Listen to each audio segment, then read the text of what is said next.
عندك الجنسيه المغربيه مثل الشاب خالد، اش ندير بها؟ ما دير بها والو.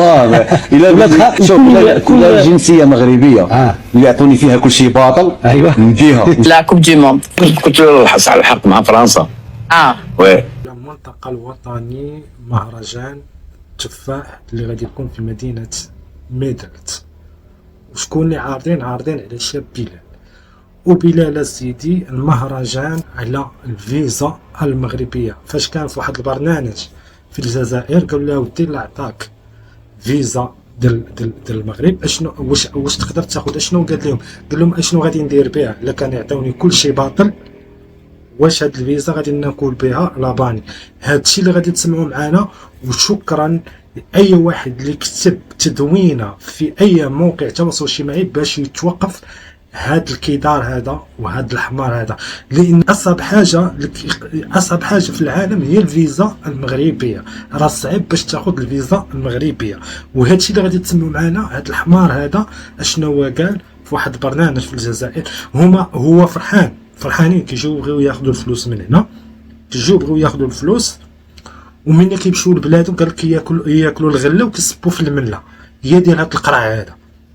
ها هو كيجي كياخذ الفلوس، ومن كيمشي للجزائر كيبدا يصب في المغاربه، وكلهم كيجيبوهم هنا كياكلوا الغله ويصبوا في المنه، ومن يمشيو للجزائر يبداو يصبوا في المغرب. المهم هادشي اللي تسمعوا معنا في هاد الفيديو هذا ضبط في الجزائر. احد القناه الجزائريه سمعوا شنو غادي يقول الشاب بلال. عندك الجنسيه المغربيه مثل الشاب خالد، اش ندير بها؟ ما دير بها والو.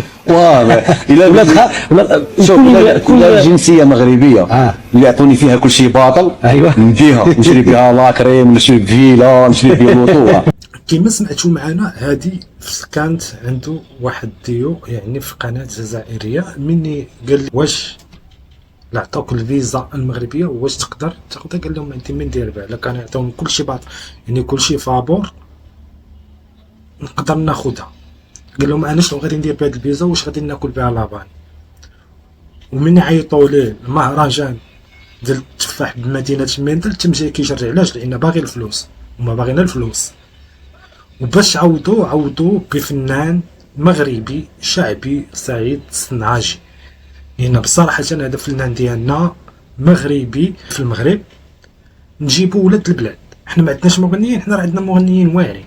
علاش ما نجيبوش ولاد البلاد؟ علاش هاد الفلوس اللي غادي نعطيوها حنا لواحد كرغوني نعطيوه لواحد ولد البلاد تافد منا؟ باش نجيبو واحد كرغوني باش كتلعب المغرب وفرنسا. قال لي شكون اللي غادي تشجع؟ واش المغرب ولا فرنسا؟ قال ما كتشجع فرنسا. الوطني تبعتها كاميم؟ لا تبعتها، واش شفتها هكا شويه هكا ونشوف شكون شجعك اللي كاين في لاكوب دي موند؟ كنت نحصل على الحق مع فرنسا. وي شجع مع فرنسا. كنت ما كاش الجزائر، كنت مع فرنسا. نقول لهم شكرا الناس اللي اي واحد كتب تدوينه في المواقع التواصل الاجتماعي وراسلوا الناس دول المهرجان اللي كانوا ساهرين على هذا المهرجان باش غادي يدوز يعني في هذا الشهر هذا.